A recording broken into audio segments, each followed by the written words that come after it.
All right. This is Joe Brian. Now, the reason I'm here today is to show you how you can make your bile solid. Now, remember, bile is a material, a liquid produced by the liver to break down the fats in your body. If you have low amounts of bile in your body, it means creation of fat deposits in your gallbladder, in your bloodstream, resulting into pressure, high blood pressure.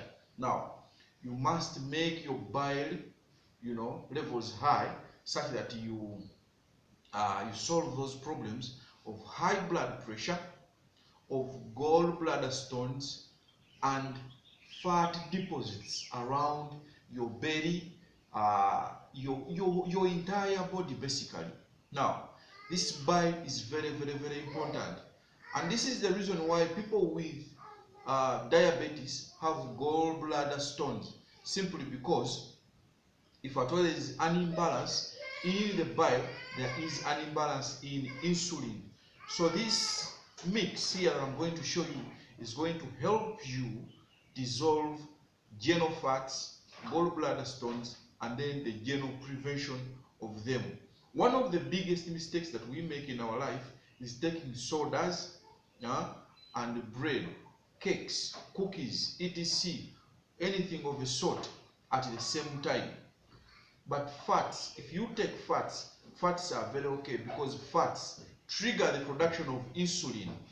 Okay, now that insulin is triggered by the intake of fats. Now, cholesterol or fats or anything has nothing to do with the deposits of fats in the entire body or even the gallbladder stones. But the intake of sweets and sodas is one of the problems that cause high blood pressure and then those fats deposits in our bodies.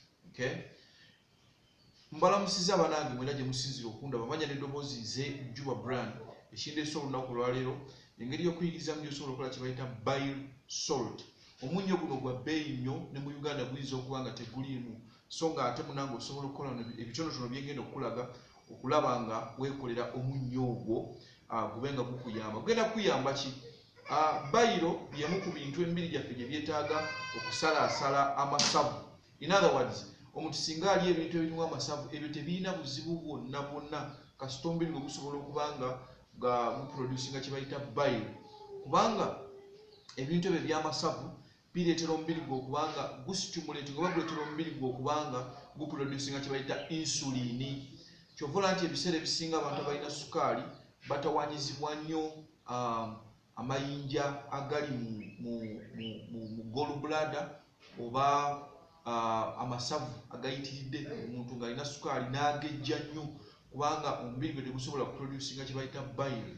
N'olwekyo omuntu obanga osobodde okwekolera bino ebintu bigenda kuyamba munnange kulaba nga omubiri gwo guproducinga kye bayita bile, such that obanga olidde amasavu ne ga stimulatinga insulin oyo agenda kuyamba amasavu ago gabeere nga gali absorbed mu cells, kubanga jjukira omuntu obanga tolina insulin mu mubiri, obanga insulin wo tasobola kusobozesa amasavu kuyingira mu cells bwe buntu obutuzimba, kuba ffena tuli twazimbibwa mu cells entonotono ezikola ffe ate ekinene. So olwekyo obanga insulin tasobola kuyamba amasavu kuyingira mu cell eyo, kigenda kuba kitegeeza nti omubiri gwe gwena teguproducinga cells kusobola kulwanyisa endwadde ziba zikulumbye. Kyovola nti omuntu wa sukaali bw'afuna ekiwundu kirwawo okuwona, kubanga insulin tasobola kuyamba masavu kuyingira mu cell okuproducinga cells endala zigenda kulwanyisa ndwadde.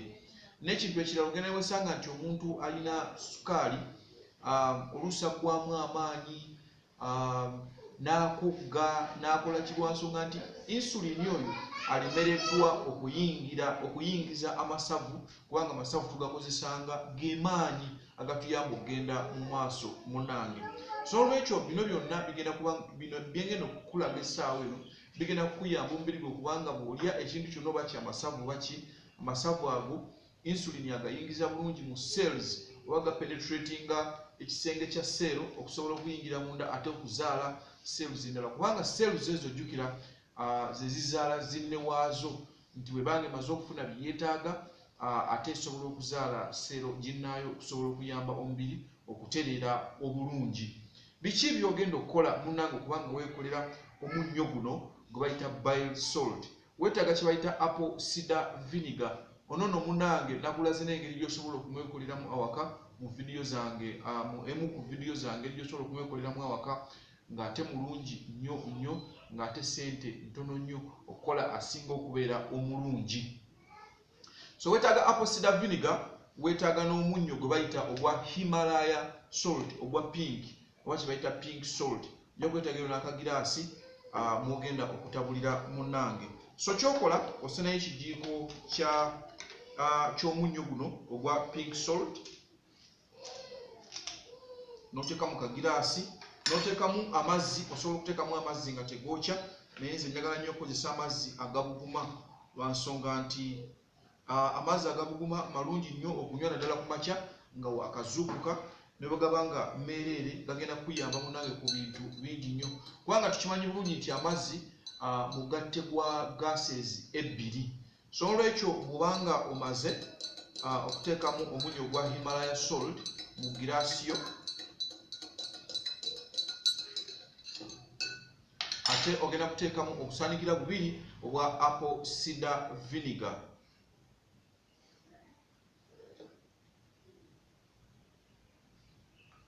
So ntaddemu obusaanigira bubiri obwa apple cider vinegar. Apple cider vinegar ono mulungi nnyo naddala ku bantu abalina pressure, in fact ne sukaali, lwa nsonga nti bw'atuuka mubiri alagira ebitundu ebiri responsible okuproducinga kye bayita bile, kubanga tukirabye bulungi nti bile yasaanula amasavu mu mubiri. Ate bwe kituuka ku kya sukaali alagira insulin oyo n'aba nga atambula bulungi okusobola okuyingiza kye bayita amasavu mu cells zaffe okusobola okuzaala cells endala munnange. Nja kwogera nnyo ku kintu kya pressure ne sukaali mu vidiyo ezinaddako, engeri gy'osobola okuwonamu pressure ne sukaali mu vidiyo zo ezinaddako, n'okumulambulula obulungi engeri gy'osobola okumwejjanjaba. So those for my other language, but in English what you basically do, you get a half a teaspoon of Himalaya salt, and then you add it, you put it in a glass, and then add warm water. You can use cold water, but I recommend distilled water, and then add 2 tablespoons of apple cider vinegar. In other words, you are making your own bile salt. In my country, like in Uganda, it is very, very rare, even not available, to get what they call bile salt. So what we basically do, we make our own such that you reduce on those fats, and then the problem of the gallbladder. You have a fatty liver, you have gallbladder stones. This is a very, very simple remedy you can do to dissolve them and then to prevent them from forming. Because remember, bile is one of those things that the body needs to dissolve fats. Okay, and then insulin is one of those things that help the body in the production of new cells, because insulin is the key that takes the fats in the cells. Remember that insulin is the key that drives the fats into the cells such that the cells give us energy, because the fat is later dissolved into energy. There's a lot of science there, but that is one of the solutions. For insulin to penetrate your cell, for fat, to penetrate your cell, you need insulin. All right, you need insulin for fat to penetrate your cell. In other words, if you don't have insulin, fat cannot penetrate your cell. I'll elaborate more on that when I'm handling the diabetes and then the high blood pressure issue or solutions, and what you can do to cure high blood pressure and then diabetes. Abantu bange abooluganda, nti eno y'emu ku ngeri gy'osobola okukolamu okubanga munange weewonya amasavu okuzimba mu mubiri gwo, n'amasavu agali kye bayita gallbladder. Abamu bazijja namu gallbladder ezo, totawaana kujjamu gallbladder yo kubanga ebizibu bingi ebigenda okutomera bamaze okugijjamu seneyo kamu munange yengeri emu ku ezisinga okubeera ennyangu gy'ogenda okudissolvingamu amasavu agakuzimbye mu mubiri ate n'okugaziyizaamu okuba nga tegajja ku makyanga wakazuuka very early in the morning after bed you take a glass of this 30 minutes towards lunch you take a glass 30 minutes towards supper or dinner whatever it is you take a glass of this. When you take a glass of this it is going to stimulate omubiri gwo gugenda kuzaala kye bayita bile such that bw'olya emmere bayiro yagiyiikako okusobola okukendeeza amasavu ago agagirimu munange. Nze Njuba Brian tusinkane ate omulundi oguddako bw'oba ng'olina ky'obuuza obanga waliwo kyoyagala okumanya osobola okunoonya ennamba yange ku mikutu gino kwonna ebeerako nemba nga ate munange nsobola okuddamu mu maaso awo. Neyanza nnyo okuba nga mpuliriza tusinkane omulundi oguddako weeraba.